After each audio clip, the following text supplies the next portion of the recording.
Hey guys, welcome back to my channel. मैं हूं श्वेता और आज हम लोग बात करने वाले हैं 0 से 6 मंथ के बेबी के डेवलपमेंट के बारे में। 4 मंथ, 5 मंथ और 6 मंथ की मैंने ऑलरेडी वीडियो बना रखी है, डिटेल वीडियो है, आप उन्हें जाके चेक कर सकते हैं। लिंक मैं डिस्क्रिप्शन बॉक्स में दे दूंगी। बाकी जो मेन डेवलपमेंट है जिससे कि आप पता कर सकते हैं कि आपके बेबी का डेवलपमेंट सही तरीके से हो रहा है या नहीं हो रहा है, वो आप इसमें चेक कर सकते हैं।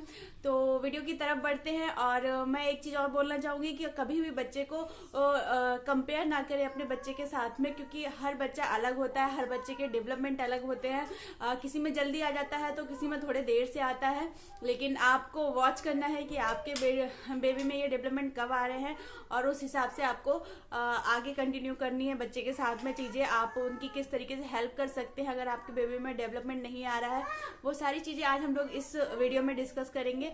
तो वीडियो स्टार्ट करते हैं। और वीडियो अच्छा लगे तो वीडियो को लाइक जरूर करिएगा और मेरे चैनल को अभी जाके सब्सक्राइब कर दीजिए, क्योंकि मैं यहाँ पे ऐसी ही बहुत सारी वीडियोस लाती रहती हूँ। तो वीडियो स्टार्ट करते हैं। तो ये वीडियो है इस ईशान के फर्स्ट डे की। इसमें ईशान सिर्फ 3 घंटे के थे और फर्स्ट मंथ में बेबीज़ कुछ ज़्यादा नहीं करते हैं खास, वो सिर्फ अपना हल्का हल्का सा हाथ पैर चलाते हैं। उनको फर्स्ट मंथ में यही लगता है कि वो अभी अब इस दुनिया में आए ही नहीं है, तो वो पूरे टाइम सोते रहते हैं, बस पॉटी करते हैं, सुसु करते हैं और थोड़ा बहुत एक्टिविटीज़ करते हैं। इस टाइम पे उनकी आई साइड भी इतनी ज़्यादा डेवलप नहीं हुई होती है, सिर्फ 18 से 45 सेंटीमीटर तक ही देख सकते हैं वो। और उनका जो वेट होता है वो भी हो सकता है फर्स्ट में मंथ में जो है वो कम हो, लेकिन वो फिर धीरे धीरे बढ़ना शुरू हो जाता है।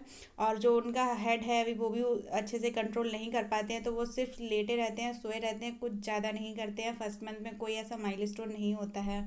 अब बात करते हैं हम लोग सेकेंड मंथ में।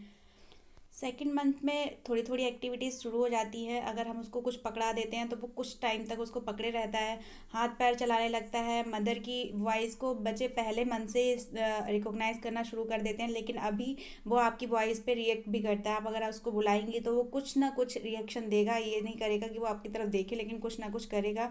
वो अपनी चीज़ों को समझाने की कोशिश करेगा। जब उसको भूख लगी होगी वो रोएगा, और जब उसको सोना होगा तब भी वो आपको बताने की कोशिश करेगा। अगर आप उससे थोड़ा थोड़ा बात करते, जैसे इस टाइम पे मैं ईशान को कुछ बात कर रही हूँ तो ईशान उस पर रिएक्ट कर रहे हैं, हल्का सा स्माइल देता है।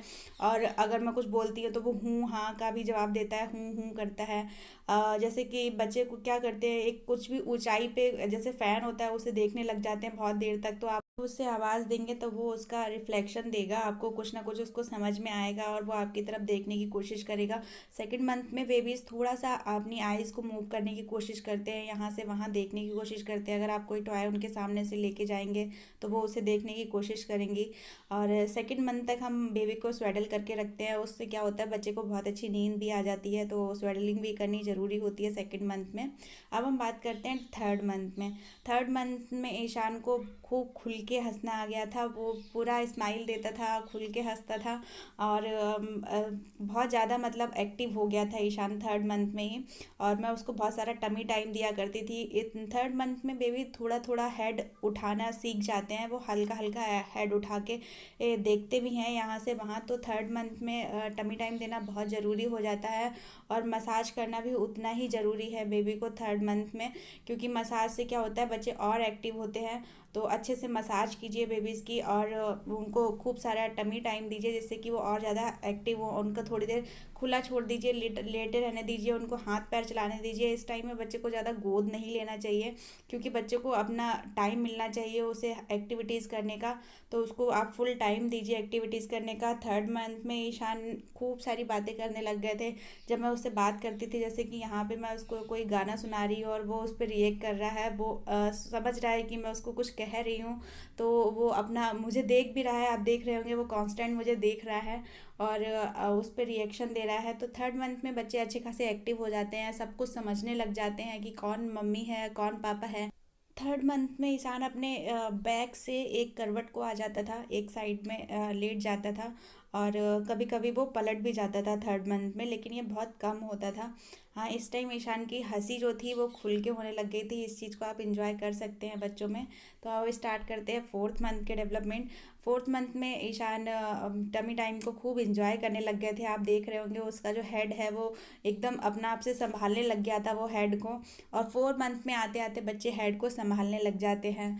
ईशान खूब अच्छे से हेड संभाल लेते थे। जब हम गोद भी लेते थे उसको तो भी वो आराम से अपना हेड संभाल लेता था, और ज़्यादा डगमग डगमग भी नहीं होता था, अच्छे से संभालने लग गया था वो 4th मंथ में। और टमी टाइम को खूब इंजॉय करता था। इस टाइम वो अक्सर टमी टाइम पे रहना चाहता था, पूरा सोचता था कि उसको टमी पे ही छोड़ दूँ मैं।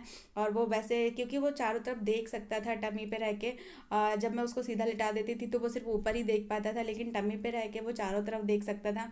इसलिए वो शायद टमी टाइम को बहुत इंजॉय करता था। मंथ में आते आते बच्चों की जो हैंड्स की एक्टिविटीज़ हैं वो बढ़ जाती हैं। वो अपने हैंड्स का मूवमेंट करना स्टार्ट कर देते हैं। वो किसी चीज़ को अच्छे से पकड़ सकते हैं, उनको एक हाथ से दूसरे हाथ में सफल कर सकते हैं। और उनकी जो पकड़ने की कैपेसिटी होती है किसी चीज़ को भी, वो बढ़ जाती है। अगर आप उससे कोई टॉय लेना चाहेंगे और उसका देने का मन नहीं है तो वो अपनी तरफ पुल भी करता है उस टॉय को। और इस टाइम में ईशान की जो हैंड्स के और लेग के मूवमेंट थे वो साथ में होते थे। वो साइकिलिंग खूब सारा करता था और खूब उतनी ही तेज़ से वो हाथों को भी हिलाता था। तो इस टाइम पे जो साइकिलिंग का तरीका होता है वो बढ़ जाता है उनका। वो खूब साइकिलिंग करते हैं। 4 मंथ में ईशान बैग से एक करवट फिर दूसरी करवट आराम से जाने लग गया था। वो यहाँ से वहाँ पैरों की हेल्प से पुश करके वो ऊपर की तरफ भी खिसक जाता था, और वो पूरा गोल गोल घूमने लग गया था। तो इस टाइम हमें उसके चारों तरफ तकिए लगाने की ज़रूरत पड़ती थी जिससे कि वो बेड से गिर ना जाए। तो ये सारी एक्टिविटीज़ थी 4 मंथ में। अब बात करते हैं 5th मंथ की। 5th मंथ में आप देखेंगे बच्चे आपकी बात का अच्छे से रिस्पॉन्स करने लग गए हैं। वो आपकी बात पे हंसेंगे भी, आपसे बात भी करना चाहेंगे। जब आप उनसे बात करेंगे तो वो हाँ हूँ करके रिप्लाई भी करेंगे। 5th मंथ में आते आते बच्चे कुछ ना कुछ बोलने लग जाते हैं, माँ माँ बा बा ऐसा करके कुछ भी। अभी उनकी इन चीज़ों का कोई मतलब नहीं होता है, बस जो उनका मन करता है वो इस टाइम पे बोलते हैं। और वो चीज़ों को पहचानने लग जाते हैं। जैसे कि मैं यहाँ पे एक ईशान को राइम दिखाती थी, जॉनी जॉनी करके। तो वो राइम उसके सामने जब भी कभी आती थी वो स्माइल करता था, क्योंकि उसका जो माइंड सेट था वो डेवलप हो रहा था। मतलब उसको चीज़ें समझ में आ रही थी कि ये मैं एक बार पहले भी देख चुका हूँ और अभी फिर देख रहा हूँ। तो वो इस चीज़ पे रिएक्ट करता था। टाइम पे बच्चों के सामने चीज़ें रिपीट करें जिससे कि आपको पता चलेगा कि बच्चा उसको रिकॉग्नाइज कर पा रहा है या नहीं कर पा रहा है। तो रिपीटिशन ज़रूर करें बच्चों के सामने। 5th मंथ में जो बच्चे होते हैं वो अपने हाथों को पूरा मुंह में देने की कोशिश करते हैं, और वो अपने हाथों से अपने पैर को भी पकड़ सकते हैं।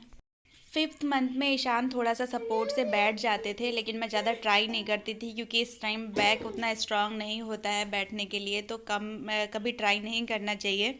अब हम बात करते हैं 6 मंथ की। 6 मंथ में अगर हम वेट की बात करें तो ईशान का वेट 2 गुना हो गया था ईशान के बर्थ वेट से। तो लगभग ईशान 3 किलो के हुए थे और ईशान 6 kg के हो गए थे। ईशान ने रोल ओवर करना शुरू कर दिया था 6 मंथ में। देखिए इस तरह से वो पलट जाता था। और धीरे धीरे करके लगभग जब ये 6 मंथ इनका एंड होने वाला था तब तक वो अच्छे से रोल ओवर करने लग गया था। ये शुरू का ही है लगभग। और इसमें ईशान बस पलट ही पाते थे, सीधा नहीं हो पाते थे, लेकिन बाद में ईशान अपने आप से पलट के सीधे भी हो जाते थे। 6 मंथ के एंड होते होते ये डेवलपमेंट ईशान में मुझे देखने को मिला है। अगर मैं यहाँ पे वैक्सीन की बात करूँ तो 1st मंथ से लेके ईशान को 6 मंथ तक लगातार वैक्सीन लगी थी, और 6 मंथ के बाद फिर ईशान को 9 मंथ में वैक्सीन लगी थी। तो आप वैक्सीन का बहुत ज़्यादा ध्यान रखिए, क्योंकि वैक्सीन बेबीज़ के लिए बहुत ज़रूरी है। 6 मंथ में जैसा कि सब लोग जानते हैं सॉलिड फूड स्टार्ट कर दिया जाता है। तो यहाँ पे मैंने ईशान को सॉलिड स्टार्ट कर दिया था, और मैं उसको दिन में एक ही बार खाने के लिए देती थी। यहाँ पे ईशान कुकीज़ भी खाते थे, बिस्किट भी खाते थे। तो धीरे धीरे मैंने ईशान को स्टार्ट किया था। मैंने 5.5 महीने में ही ईशान को सॉलिड स्टार्ट कर दिया था। इसका रीज़न भी मैंने एक वीडियो में बताया है, मैं उसका लिंक आपको डिस्क्रिप्शन बॉक्स में दे दूँगी, तो आप वो भी जाके देख सकते हैं। तो ईशान को मैंने 5.5 महीने में सॉलिड स्टार्ट कर दिए थे। 6 मंथ में ईशान बिना सपोर्ट के थोड़ी देर के लिए बैठ लेते थे। मैं ये नहीं कहूँगी कि बहुत देर तक बैठ लेता था, लेकिन हाँ थोड़ी थोड़ी देर के लिए बैठ लेते थे और इस तरह से गिर भी जाते थे। तो ईशान का 6 मंथ के यही डेवलपमेंट है। अगर वीडियो अच्छा लगा हो तो वीडियो को लाइक करना ना भूलिएगा, और प्लीज़ मेरे चैनल को सब्सक्राइब कीजिएगा। Thank you so much for watching.